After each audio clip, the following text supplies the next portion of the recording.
Jaya परमार्थी Chad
Krishna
Eknath Maharaj या वासुदेव रूपी अभंगातून साधकांना महत्वाचा उपदेश करतात.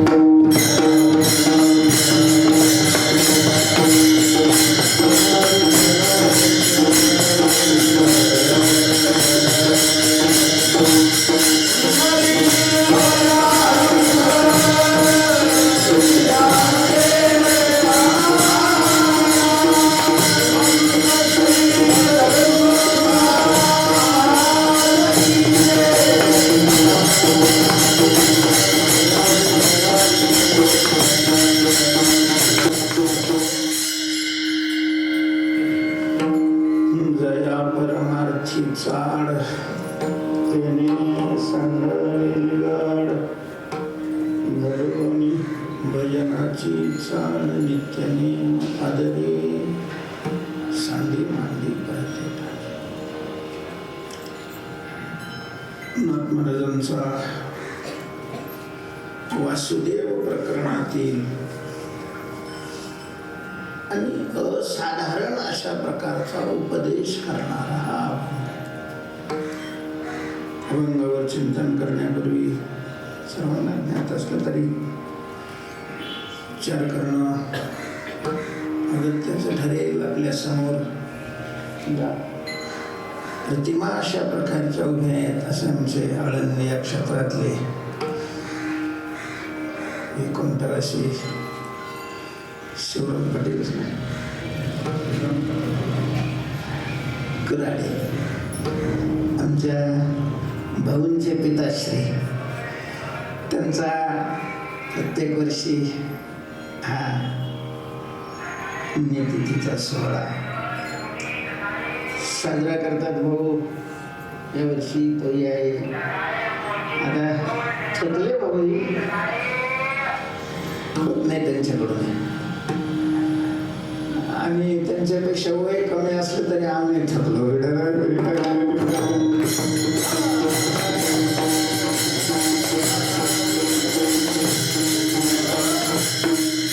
आता पुढच्याने हे पुढं साजरं करायचंय.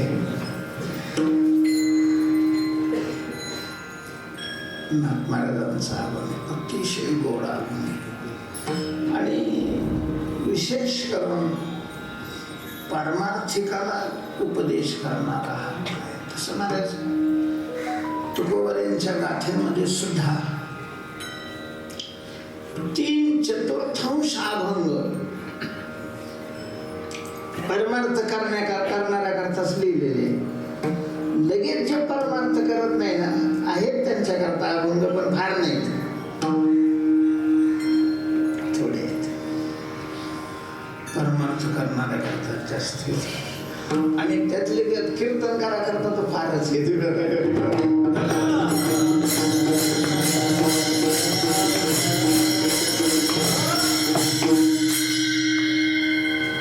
कारण त्यांचं प्रेम आपल्यावर विशेष.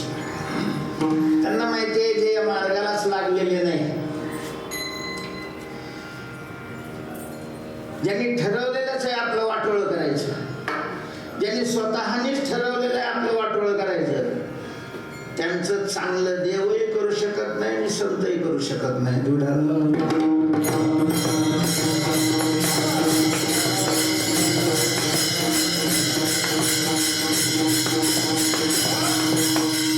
साधारण उपदेश आहे, सगळे मानवाकरता उपदेश आहे, पण ज्यांनी ठरवलेलंच आहे तर ते त्या उपदेशाला आपल्या कानापर्यंत नाही, सीमेपर्यंत येऊ देत नाही. असा फार मोठा वर्ग आहे महाराज. जर मंदिराच्या जवळ घर असलं, मंदिरात सप्ताह सुरू झाला होणार असलं तर अगोदरच्या दिवशी कुलूप लावून जातात निघून. काना झाल्यावर दुसऱ्या दिवशी येतात.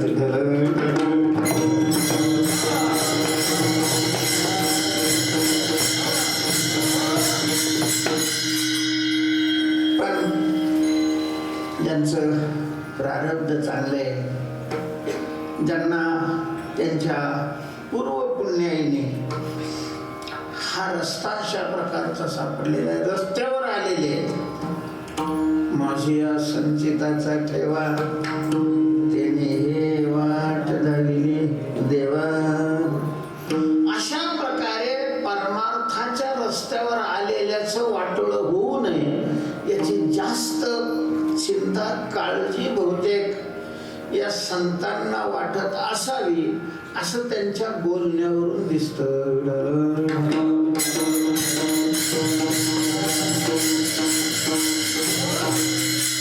त्याचा एक भाव हाही निघतो की परमार्थात आल्यावर सुद्धा स्वतःचं वाटोळं करणारे कमी नाहीत.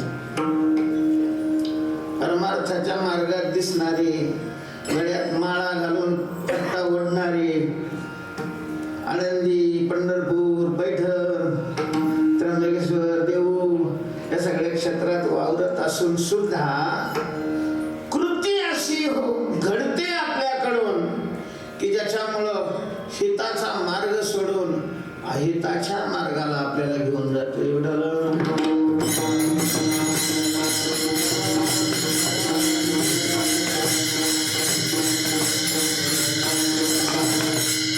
ऐका, परमार्थामध्ये कृतीपेक्षा उद्देश महत्वाचा आहे. आम्ही काय करतो याही पेक्षा आम्ही कशा करता करतो,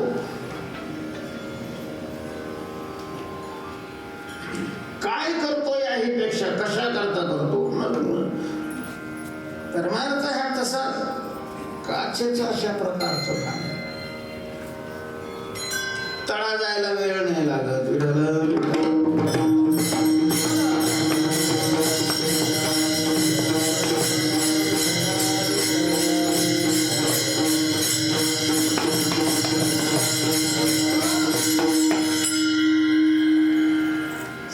अध्यायामध्ये 3 प्रकारचा आहार, 3 प्रकारचे यज्ञ, 9 प्रकारचे तप, 3 प्रकारचे दान सांगितलेले आपल्याला. सगळे श्लोक पाठ आहेत. आळंदीमध्ये आमचं महाराज मंडळी, साधक म्हणणं सुद्धा लाज वाटतं. महाराज मंडळी, संत मंडळी, उपकार करणाऱ्या करतात, जगातून अवतीर्ण झालेली सगळी मंडळी, तर यांना तर ते पाठ आहे, काही प्रश्नच नाही ना. त्याच्यामध्ये यज्ञाचे 2 प्रकार सांगत असताना तुम्ही पहा श्लोक, सात्विक यज्ञ, राजस यज्ञ आणि तामस यज्ञ. सात्विक यज्ञ म्हणजे सात्विक कर्म झालं तर पुण्य होतं, राजस कर्माचं पुण्य होत नाही, तामस कर्माचं पाप होतं.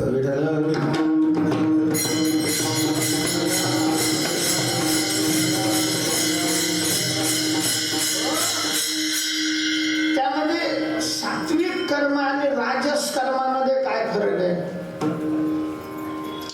असं का होतं, काय झालेलं आहे, त्याच्यामध्ये हे समजावून देणारे कमी पडले की समजावून घेणारे कमी पडलेले, हा स्वतंत्र चिंतनाचा विषय. त्याच्यावर एखाद्याने PhD करावी, नेमकं कशामुळे, पण हे तितकंच खरे, तितकंच खरे.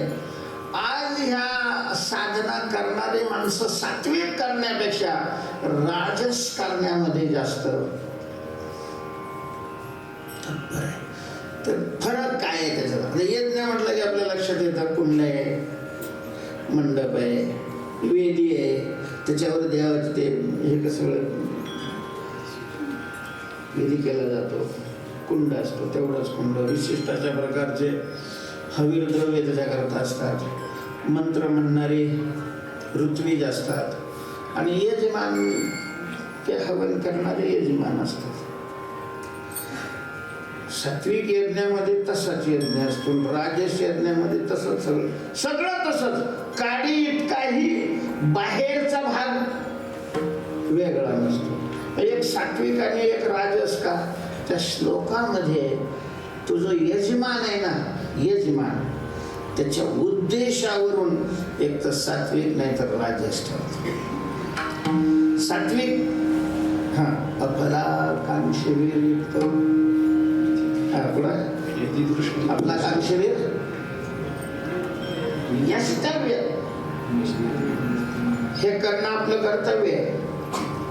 हे नाही केलं तर आपण गुन्हेगार ठरू, हे नाही केलं तर आपण बेजबाबदार, मूर्ख, नालायक ठरू. त्यामुळे हे करणं आपलं कर्तव्य आहे. अशा प्रकारची कर्तव्याची भावना घेऊन कुठल्याही फलाची अपेक्षा न करता, फलाचे म्हणजे व्यावहारिक फलाची अपेक्षा न करता यज्ञ करत असेल तर तो यज्ञ सात्विक आहे.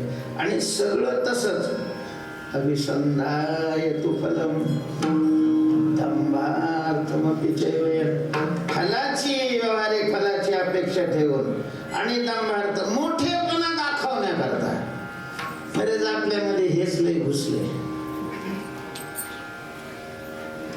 शास्त्रीय कर्म असतं पण ते मुक्त होण्याकरता उद्धाराकरता आपलं पाप नष्ट याच्याकडे लक्षच नाहीये. आपण आपल्यालाच विचारणं गरजेचं आहे की अय महात्मे तुम्ही पाप पुण्य मानता का? आपण आपल्याला विचारावं. आपल्या मनातल्या मनात म्हणायला काय हरकत आहे? काय लोक थोडी सगळ्यांना जाणार आहे. तू पाप पुण्य मानतो का? लोक तुझ्या किती पाया पडतात, किती कार्यक्रम ठेवतात, किती पुढे देतात, हा नाही प्रश्न. तू स्वतः पाप आणि पुण्य म्हणजे शास्त्र मानतो का? आणि जर महाराज त्याच्याकडेच लक्ष नसेल, आपल्या कल्याणाकडे, आपल्या मोक्षाकडे, आपल्या उद्धाराकडे, आपल्या हिताकडेच जर ही कृती करत असताना आपलं लक्ष नसेल, लक्ष नुसतं व्यवहारातला मोठेपणा, मान आणि धन याच्याकडे असेल तर ते कर्म राजस होतं आणि झिरो पुण्य तयार होतं त्याचं.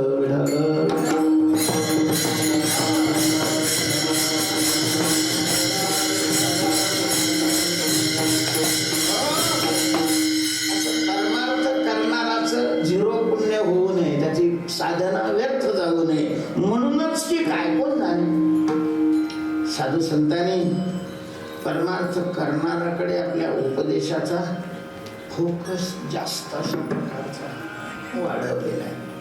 नाथ महाराज परमार्थ करणारे जे साधक आहेत त्यांना उद्देशून या वासुदेव रूपी अभंगाच्या प्रथम चरणात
माझा उपदेश त्यांच्याकरता मी त्यांना अशा प्रकारचे अभंगातून सांगतोय. नाथ महाराज नेहमी तुकोबाऱ्यांची अभंग घ्यायची सवय लागल्यामुळं तोंडात तुकोबार आहे. मी जरी तुकोबार आहे म्हटलं तरी तुम्ही काय घ्यायचं नाथ महाराज असं सुधार करून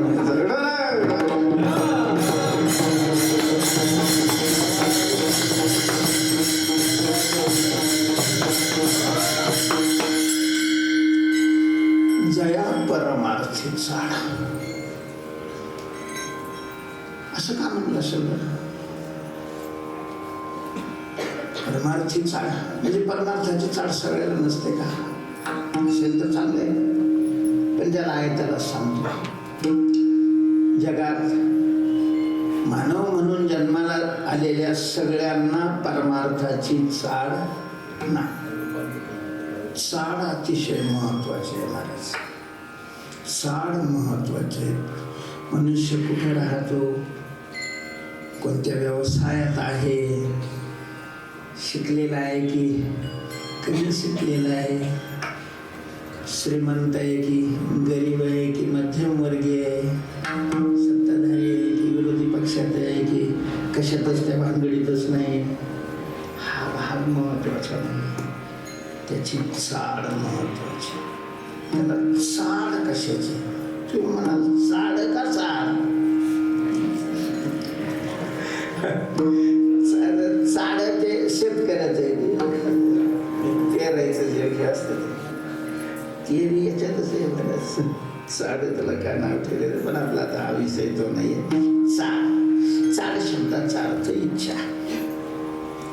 चाळ म्हणजे इच्छा.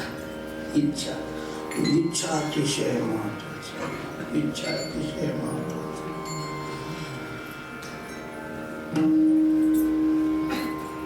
ज्ञानाच्या 7 भूमिका सांगितलेल्या आहेत. त्याच्यात पहिली पायरी आहे इच्छा.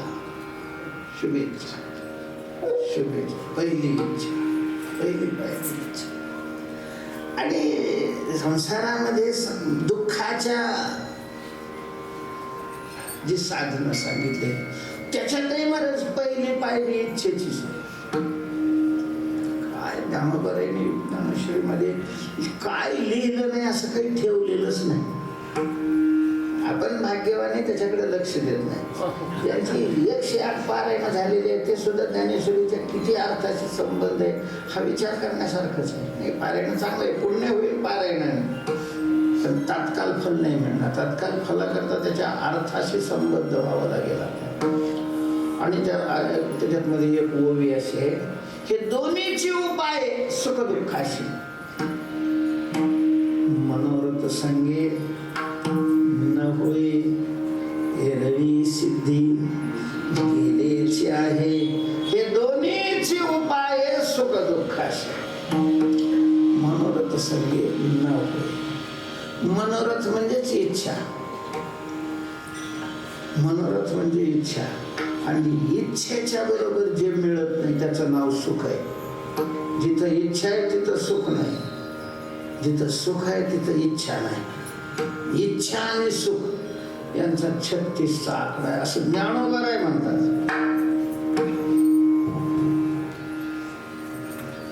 कोण सुखी आहे असा जर प्रश्न विचारला तर तुम्ही हेच उत्तर देणार, ज्याच्याजवळ पैसा भरपूर आहे, ज्याच्याजवळ सत्ता आहे, ज्याला लोक मानतात, ज्याला मोठा बंगला आहे. तुम्ही हे उत्तर, आणि हे सगळं 100% चुकीचं उत्तर आहे.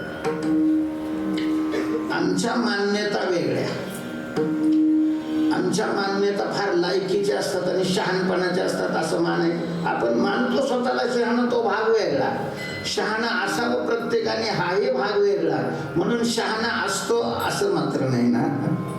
कारण शहाण्याची लक्षणं आपल्या ठिकाणी बसली तर आपण शहाणे. शास्त्रामध्ये मान्यतेने वस्तूची सिद्धी नाही होत, लक्षणेने वस्तूची सिद्धी होते. नाही, प्रतिज्ञा मात्रेण वस्तु सिद्धी किंतु लक्षण प्रमाणाभ्याम.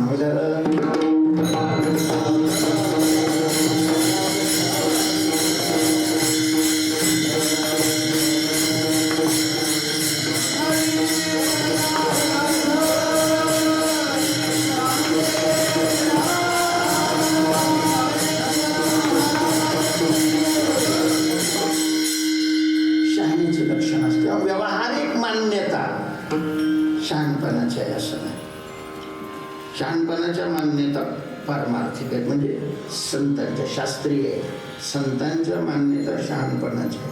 म्हणून ज्ञानोबरायांची जी मान्यता आहे त्या मान्यतेशी संवादी आपली मान्यता असावी बनवण्याचा प्रयत्न. तुकोबारांच्या मान्यतेशी आपली मान्यता संवादी असावी, नाथ महाराजांच्या मान्यतेशी संवादी आपली मान्यता असावी. नाहीतर संतांच्या मान्यता पूर्वेकडे आहेत आणि त्यांचंच नाव घेऊन बोंबलत सगळ्या जगात फिरणाऱ्या आमच्या मान्यता जर त्याच्या विरुद्ध असतील तर मग फल नाही ते मिळणार, फल नाही ते मिळणार, फल नाही ते मिळणार. तेव्हा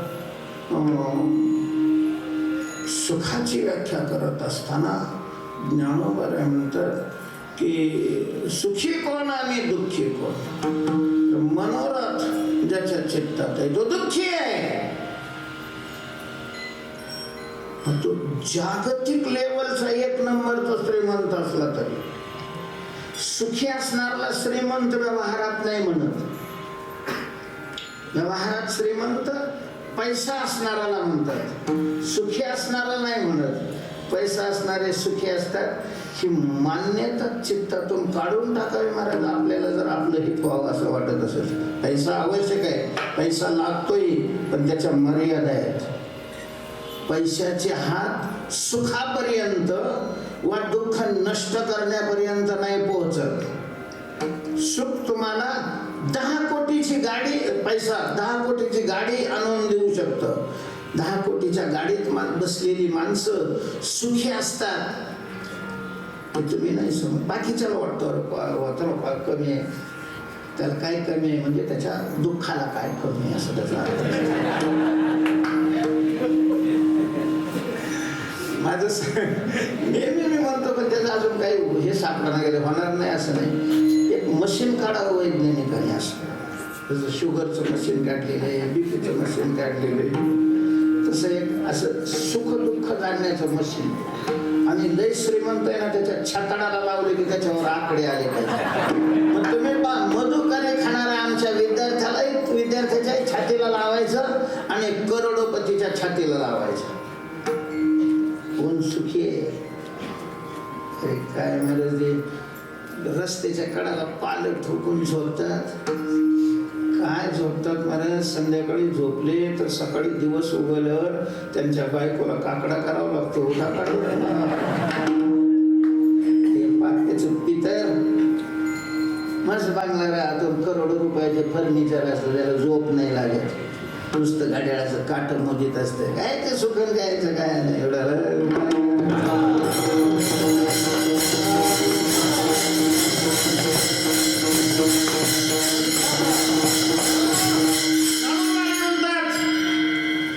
इच्छा ज्याच्या अंतःकरणातून निघून गेली, विहाय कामान्य सर्वा विहाय.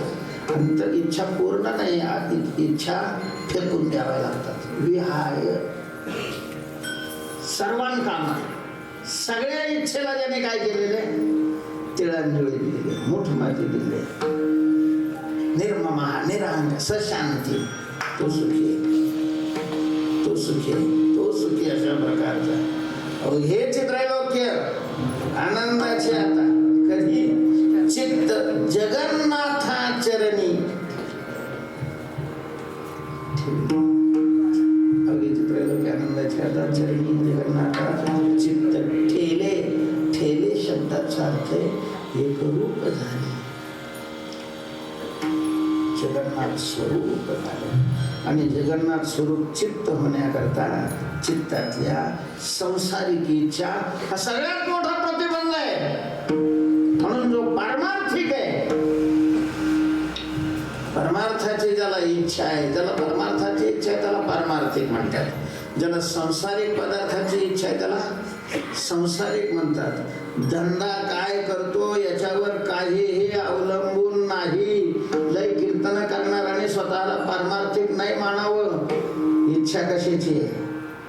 इच्छा मोठेपणाची असेल, इच्छा मानाची असेल, इच्छा धनाची असेल तर तो संसारिकच आहे, पारमार्थिक नाही. आणि एखादा संसार करत असेल पण त्याला इच्छा कशाची आहे?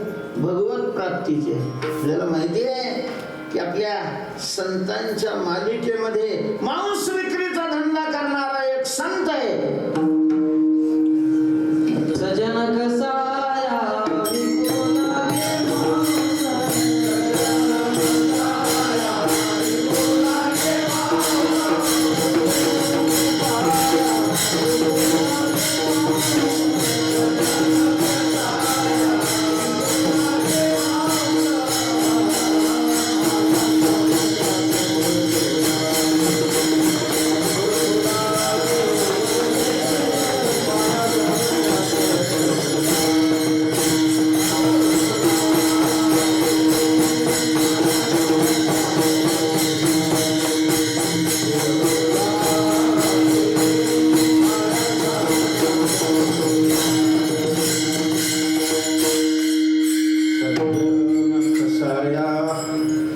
सज्जन कसाई नावाचे संत आहे.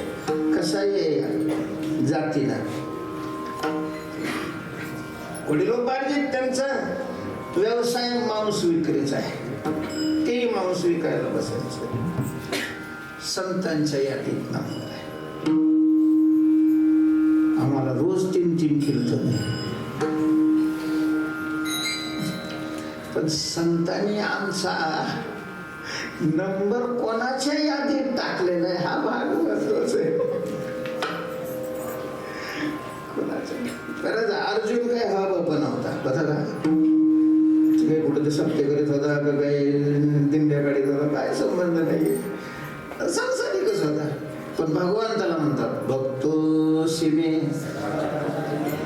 आपल्याबद्दल काय म्हणतोय तो हा प्रश्न आहे. कारण कोण पारमार्थिक आहे आणि कोण कशाला मुळात हातून कशाची इच्छा ही त्याला कळते ना. त्याला कळते. म्हणजे ज्या ठिकाणी अर्जुनाने प्रश्न विचारलाय बघा ना तुम्ही, ज्या ठिकाणी प्रश्न दुसऱ्या अध्यायातल्या मला वाटतं 7व्या श्लोकात कार्पण्य दोषो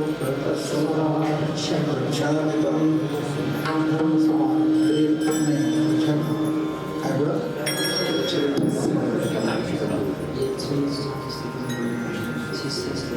काय मला ऐकू येईल.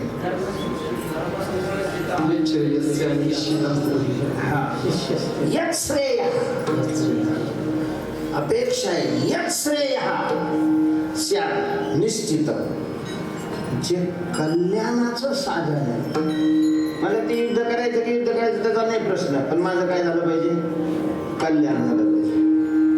काय व्यवसाय करायचं त्याच्यात माझं काही हे नाहीये. तू सांगशील तो मी करायला तयार आहे. तुम्हाला लग्न करता लग्न करतो, तुम्हाला व्यापार करता व्यापार करतो, तुम्हाला कीर्तन करत कीर्तन करत येतो. पण त्यानं माझं काय झालं पाहिजे, कल्याण. यत् श्रेय अर्जुनाचं आहे. 3ऱ्या अध्यायात सुद्धा याने काय पहिलं जयसी कर्म असते मता बुद्धी जनार्दन तत्किं कर्मणि घोर्यमान्यो जयसी केशव आम्ही श्रेणव वाक्येन बुद्धिं मोहय शिव मे तदेकं वद निश्चित्य येन श्रेयो म्हणून अर्जुनाचे पंथी येन श्रेय. आता आमची इच्छा कशी आहे हा भाग महत्वाचा आहे. एवढं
यत् श्रेया, यत् श्रेया, यत् श्रेया.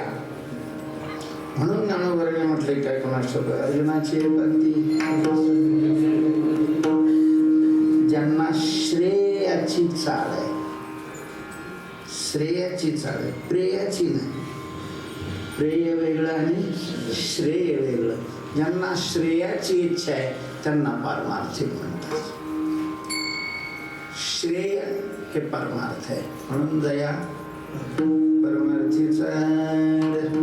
बघा तुमचा कार्यक्रम झाला सफल काय ना बाबा, तुम्ही सगळ्या अडचणी कोणी येऊ नाही डॉक्टर महाराज झाले म्हणजे झालं आहेत ते डॉक्टर महाराज येतो म्हणायला सांगितलंय मग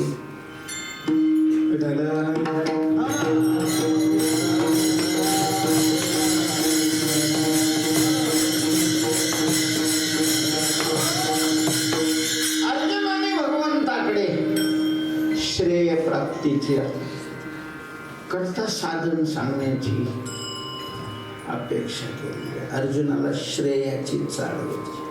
त्या श्रेयालाच नाथ महाराजांनी या ठिकाणी परमार्थ म्हटलेलं आहे. परमार्थ नाही का, अर्थ आणि परमार्थ नाही का. अर्थामध्ये संसार येतो आणि परमार्थामध्ये परमात्मा येतो. तेव्हा ज्याला परमार्थाची इच्छा आहे, दया परमार्थीचा. इच्छा ही सुरुवात आहे, इच्छा हा शेवट नाही. इच्छा ही काय सुरुवात आहे, पण शेवटाला जाण्याकरता सुरुवात तर व्हावीच लागते ना. ज्याने सुरुवातच नाही केली तर शेवटाला कसं काय जाणार. शेवटाला जाण्याकरता सुरुवात महत्वाची. म्हणून शुभेच्छा, सुविचारला तन मानसा सत्वापत्ती असंशक्ती पदार्थाभावी आणि तुरेगा अशा ज्ञानाच्या 7 भूमिका शास्त्रामध्ये सांगितलेले. त्याच्यातली पहिले शुभेच्छा. शुभेच्छाचे स्वरूप हेच आहे. शुभेच्छेलाच ज्ञानोबांनी ज्ञानेश्वरीमध्ये सद्बुद्धी म्हटलेलं आहे. सद्बुद्धी अर्थात तशी दुर्लभच आहे. ज्ञानोबांच्या मताप्रमाणे तैसी दुर्लभ सद्बुद्धी. सद्बुद्धीचं स्वरूप जे परमात्माचे अवधी. कशाप्रमाणे जैसा गंगेशी उदरी निरंतर. अशा प्रकारे ज्याला श्रेय प्राप्तीची इच्छा आहे, अर्थात परमार्थाची इच्छा आहे. ठीक आहे, काय केलं पाहिजे त्यांनी परमार्थाच्या प्राप्ती करता, परमार्थ प्राप्त व्हावा म्हणून काय करावं. नाथमार सांगतात त्यांनी सांडावे लेगाड. त्यांनी त्याग केला पाहिजे. परमार्थामध्ये त्यागाला फार महत्व आहे. भगवान मानवी ते सांगतात त्यागात शांती, अखंड शांती ही त्यागाने प्राप्त होते. त्यागाने परमार्थिकाचं ऐश्वर्य काय असेल तर तुकोबाने म्हणतात त्याग शांती आहे. योगाची संपदा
शांतीचं जिवंत उदाहरण आपल्या समोर बसलेलं आहे. शांती. नाथ महाराजांना तर शांती ब्रह्म म्हणतातच, पण नाथ महाराज काही समोर दिसत नाहीत ना, दिसत नव्हते. नाथ महाराजांची शांती आमच्या बाबांच्या ठिकाणी उतरलेली आहे. जवळ राहिल्यानंतर लक्षात येतं महाराज. आम्ही एकदा हरिद्वारहून वृंदावनला येत होतो. तिथं त्यांनी गाडी करून दिली होती, डबे बरोबर घेतले होते. बाबांना सोडून खावं लागतं म्हणून दूध दिलं त्यांनी. उन्हाळ्याचे दिवस होते. रस्त्यात 12:30-1ला एका ठिकाणी थांबलो. सावली वगैरे होती, पाणी होतं. गांजाची झाडं तिकडे भरपूर आहे, म्हणजे आम्ही गांजा ठिकाणी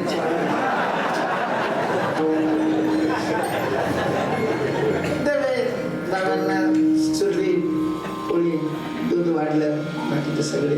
मग बाबांचं झाल्यावर उरलेलं दूध नाही घेतलं, सगळं दूध नासलेलं होतं. लगेच घेतलं. बाबांनी नासलेल्या दुधाबरोबर सगळं जेवण केलं असं नाही म्हणले की दूध नासलेलं. जवळ गेल्यानंतर आले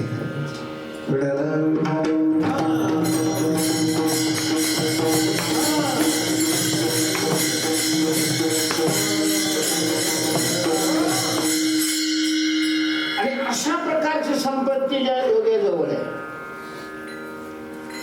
त्याची कीर्ती, त्याचा सोहळा या लोकातच नाही.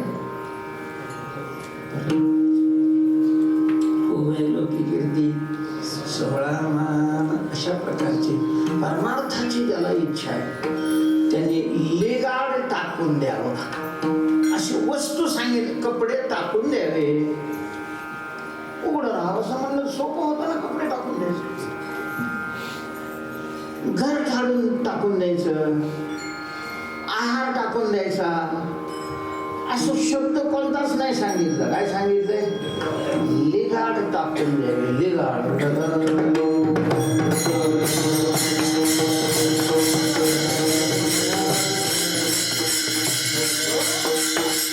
लिगाड नावाची एखादी वस्तूच नाही तर ती कशी काय टाकायची? तुम्ही पाहिले काय का लिगाड नाव पुढे बाजारात मिळते? लिगाड. लिगाड काय केलंय? लिटर लिगाड नाही का? लिगाड जे चिकटत ते लिगाड म्हणजे चिकटणार. वस्तू वेगळी आणि वस्तू चिकटणं वेगळं.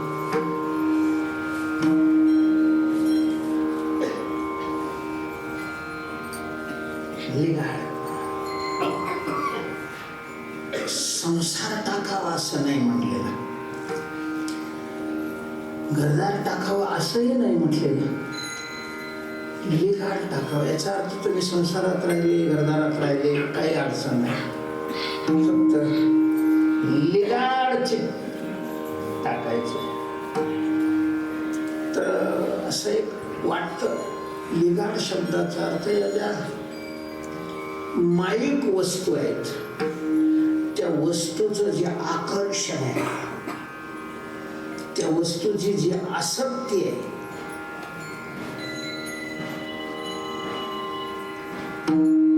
ती परमार्थाची इच्छा असेल तर मग ती सोडावी लागते.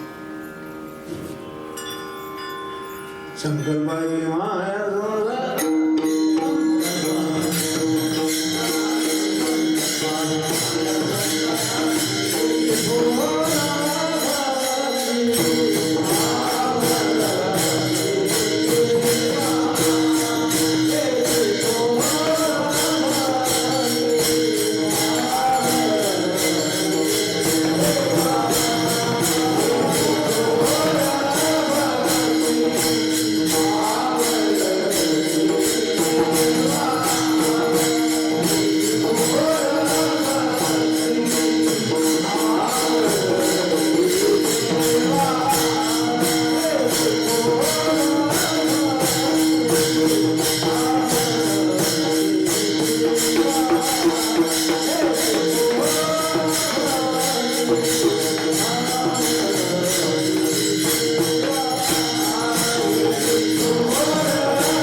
देवाला आवडणारे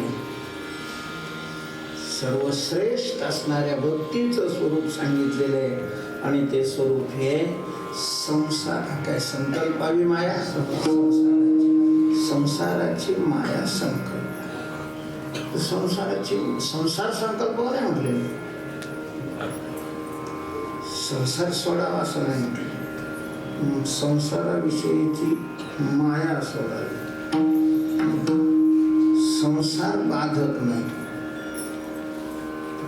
पंचदशीमध्ये पंचदशी फार सुंदर सांगतात संसार काय संसार बाधक नाही संसाराविषयीचा चित्ता बाधक आहे आसक्ती बाधक आहे काय सोडणार आहे संसार घरदार उखटे तेजोमनशी तरी शरीरा एवढे घरदार सोडू शकतो पण शरीर हा संसाराचा पहिला घटक आहे मूळ अशा प्रकारचा घटक आहे शरीर आहे तोपर्यंत संसारच आहे पंढरी शेजारी आल्यानं संसारा म्हणजे तिथं ज्यांची 2-3 झालेली आहे त्यांनी पंढरीला जाऊन बाकीच्यांनी इकडंच हिरावून संसार म्हणजे शरीराला आलेलं शरीर हाच अशा प्रकारचं सगळं संसाराचं लक्षण बसतंय त्याच्या ठिकाणी देहादिक संसार शरीराला मी मानणार संसार तर या सगळ्या विषयीचं असणार जबरदस्त आकर्षण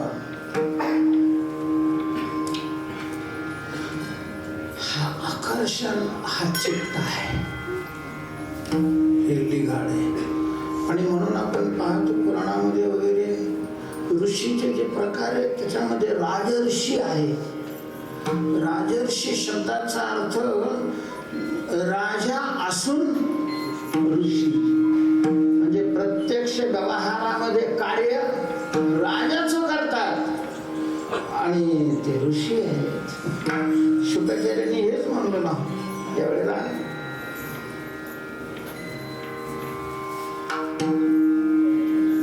राजा काय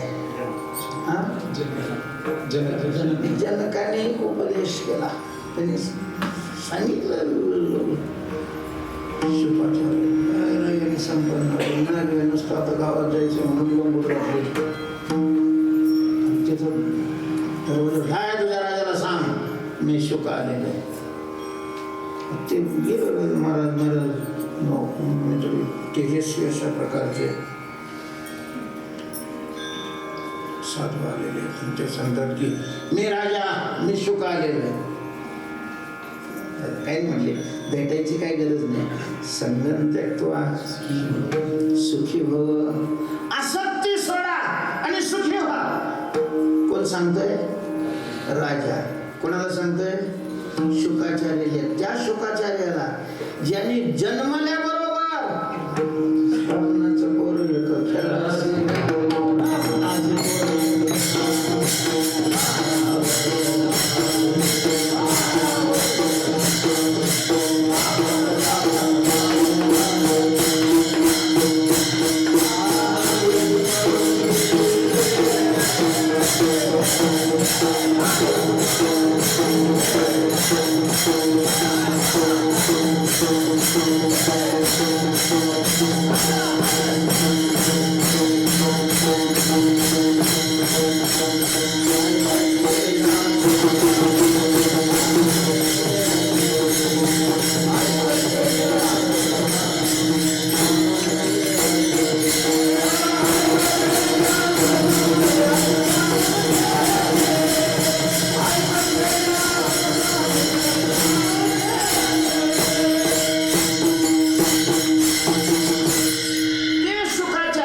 कशालाही बट करून बसू आपल्या जाणारच नको ते विषयाला किती त्रास व्हायला त्यासाठी देवाची प्रार्थना केली देवाने तिथं गर्भात येऊन दर्शन दिलं त्या रूपाचं ध्यान कर काय तुला चिकटणार नाही जाय बाहेर तरीही बाहेर आल्याबरोबर जंगलाचा रस्ता धरला माणूस ब्राह्मणाचं पोर आता खेळ्याचं प्रकरण असल्यामुळं ब्राह्मणाचं नाही बामणाचं पोर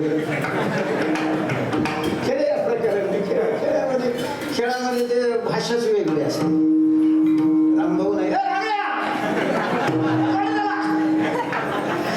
खेळातले काय खेळायचे 12 वर्ष त्या शुकाचार्य आणि त्यांना संगम तत्व हा उपदेश करणारे कोण आहेत? राजा सोन्याचे सिंहासनावर बसलेले दास दासी सगळ्या सेवेला हजर आहेत. ते सांगतात संगम तत्व. कमाल आहे म्हटले. नाताच्या घरती काय स्वराच्या उलट्या माझ्या अंगावर आहेच काय संगम मध्ये. कशाची आसक्ती सोडू, आसक्तीला काय ही लंगुटी मरत दिली, लंगुटी मी फेकून काय सांग म्हटले. आता तुझ्या राजाला मी सुख आलेले, पण मी सुख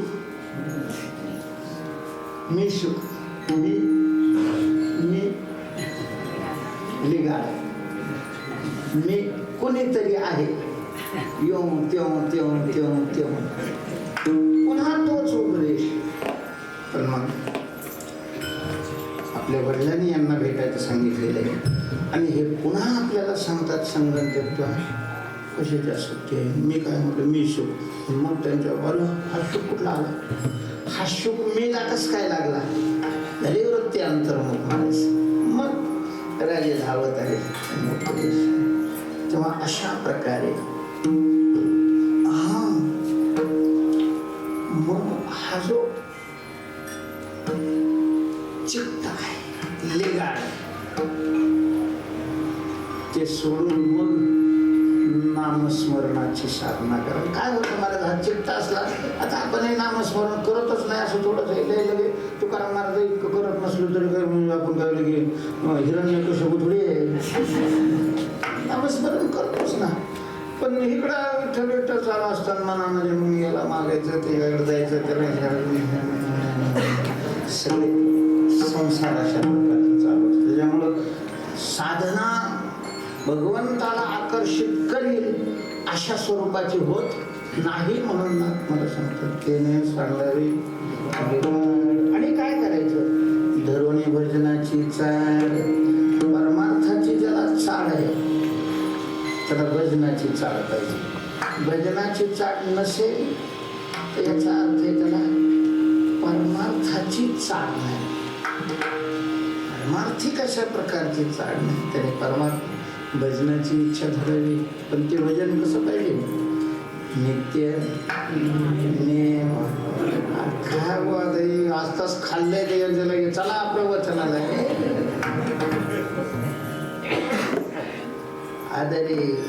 आदरी भजन आदराने झालं पाहिजे. नोटा माणसं कशी मोजतात?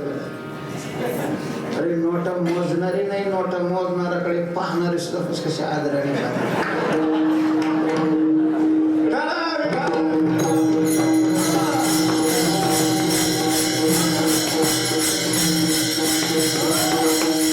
भजन धन वाटावं, नामचिंतन धन वाटावं. वैष्णवाचं धन आहे भगवंताचं स्मरण.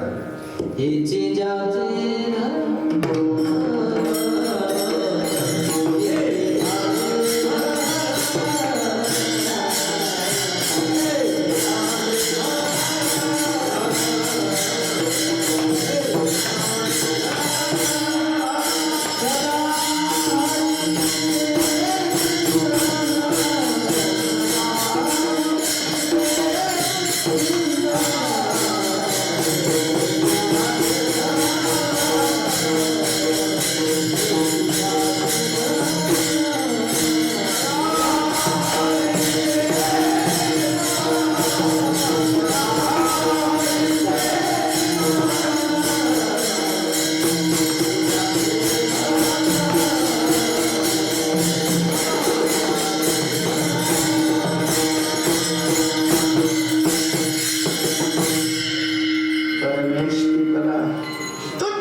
सतत हरीचं चिंतन हे ज्यांचं काय झालेलं आहे धन. महाराज परमार्थिक माणसाला देवाचं चिंतन धन वाटावं. देवाच्या चिंतना करता बाकीच्या सगळ्या धनाचा साधन म्हणून उपयोग करावा. आपण अशा अवलादीचे की धनाकरता देवाचं चिंतन साधन करतोय.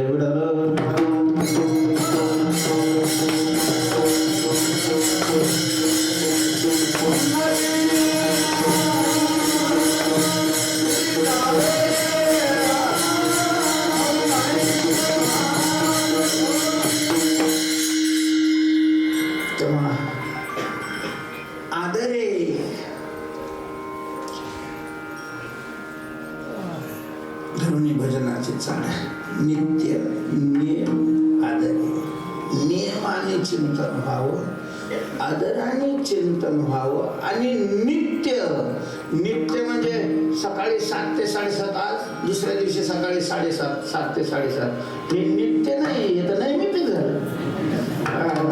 नित्य म्हणजे खंडन रहित अखंड अशा प्रकारचं भाव. आणि मग त्याच्याकरता सांडी मांडी प्रति टाकली वसुदेव नाम भोगी इतक्या लोक कसं काय तर त्या पुढे गेल्यावर मग असंच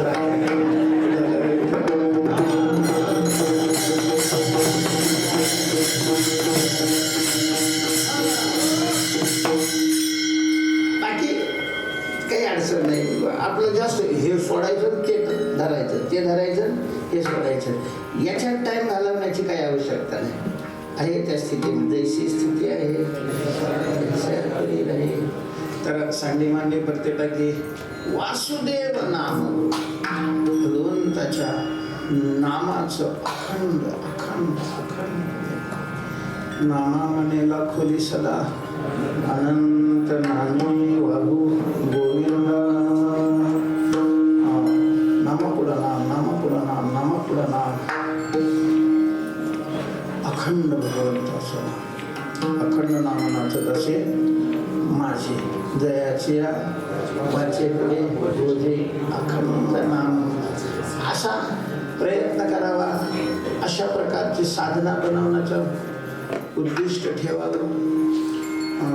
सांडी मांडी वरदेला की वासुदेव नाम होती असं जर साधना केली तर श्रेय स्वरूप असणारा मोक्ष तुला त्याच्याकडे जायची गरज नाहीये. मोक्ष येईल सुखी पण कधी नामस्मरता कसं रडत पडत नाही. आदरे नामस्मरण करिता सुखी मोक्ष येईल. मग कोणतं नाम घ्यावं? रामकृष्ण वासुदेवा नाही का? नाम घ्यावं हा संतांचा आग्रह आहे. अंकच नाम घ्यावं असं काही नाहीये. भगवंताच्या उद्देशाने कोणतंही नाम घेतलं तरी विठाई किठाई कुठल्याच विष्णू सहस्रनामात सापडणार नाही किठाई. पण काय भलत्या नावे आळविता पिता तरी तो जाणता परमात्मा हा आतलं पाहतो, वर पाहत नाही. आणि आपल्याला वर सजवायची जास्त सवय लागलेली असते. आपलं आत दुर्लक्ष असतं आणि तो आतलं पाहतो. अंतरीची देवा करता करायचं असेल तर वरच्याला महत्व नाही द्यावं, आतल्याला महत्व द्यावं. अंतरीची घेतो गोडी बाह्य जोडी म्हणून देव त्या सज्जन कसायाच्या दुकानात त्याची संगती मिळावी म्हणून शाळेत दगडाच्या रूपात राहिले होते. ते अखंड म्हणून ते तराजू ते दगड टाकले जात. हे सतत नामचिंतन करायचे, लक्ष धंद्यावर नाही. आणि मग आशाचा फायदा गिराईक घेणार नाही तर गिराईक कसं हुशार, सगळे स्वतःला हुशार नालायक असलेले हुशार मानतात.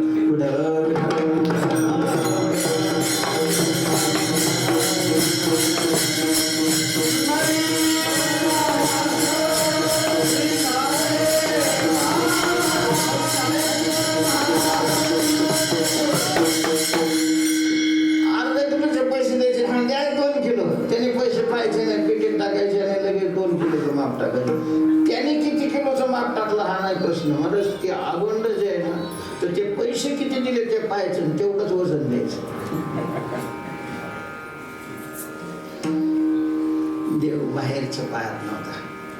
अंतरीची घेतो गोडी तेव्हा कोणतंही नाम काही अडचण नाही. आपल्या गुरुने जे सांगितलेलं आहे कसं देव आपल्याला जे आवडतं पण मग एक असावं. एक एकविधता, साधनाच्या ठिकाणी एकविधता असावी.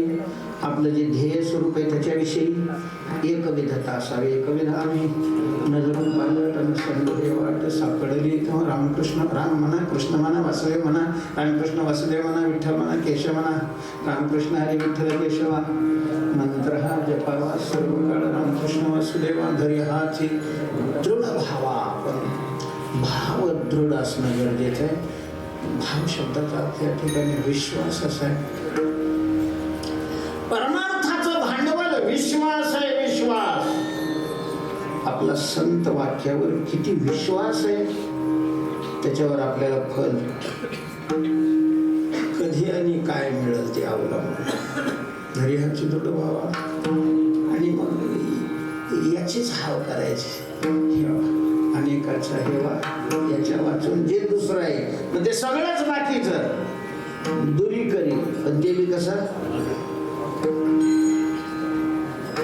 दुरी करी आदरे अशी जर साधना केली तर चित्तातला मल विक्षेप हे दोन दूर जातील आणि आवरण निवृत्ती करता. महाराज वारकरी साधना जी आहे, वारकरी साधना ही 3 अंगाने: पंढरीची वारी, नामचिंतन आणि संतांची सेवा. शेवटच्या चरणात सांगतात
संतांची पूजा करायची तर पूजेचा पहिला उपचार आहे आसन. अशा प्रकारचा संतांना आसनाला काया वाचा मनी पूजा करी. नुसती शरीराने नाही, वाणी मनाने अशा प्रकारची त्यांची सेवा कर. असं संतांना जर प्रसन्न केलं तर एका जनार्दनीची इच्छा आहे परमार्थाची, ती तुझी पारमार्थिक इच्छा ते काय करतील, पूर्ण करतील.